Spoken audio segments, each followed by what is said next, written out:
In less than 14 hours, the polls open in Atlanta, and voters will have to choose between 14 candidates for mayor. If no candidate wins more than 50% of the vote, we'll be looking at a runoff on the last day of November.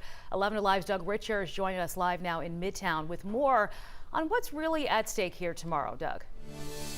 Well, there's a lot at stake, obviously, among the candidates, but it also means that with a low voter turnout during early voting and with polls showing lots and lots of undecided voters in the mayor's race, it means that there is at least a decent likelihood that some candidate could vault from the middle of the pack, surprisingly, into a runoff at the end of November.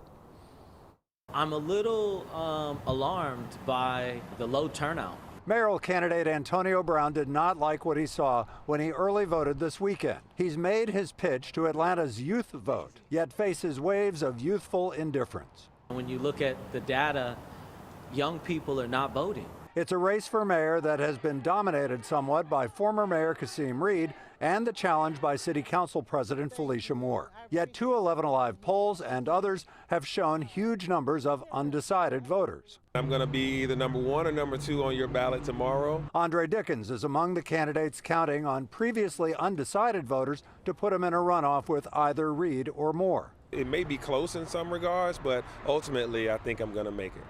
Do you think undecided folks are choosing, or maybe just saying there's too many people, I'm just going to stay home? Well, I think that was the case months ago. We've surged at the right time. I think it's a race for second place, kind of a three-way race for second place.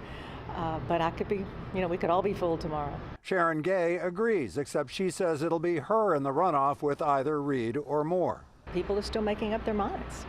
Do you think maybe it's a low-interest election? I'd say it might be more voting fatigue. In Georgia, we feel like we've been voting for a year.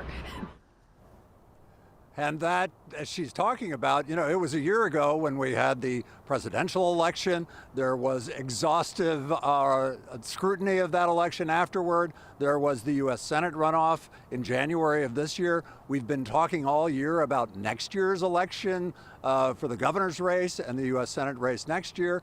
And then we throw this mayor's race kind of in the middle of it. That's the exhaustion she's talking about, and the kind that may change turnout when we count the votes tomorrow night. Back to you. All right, Doug Richards, thank you so much. We'll certainly see how that goes tomorrow.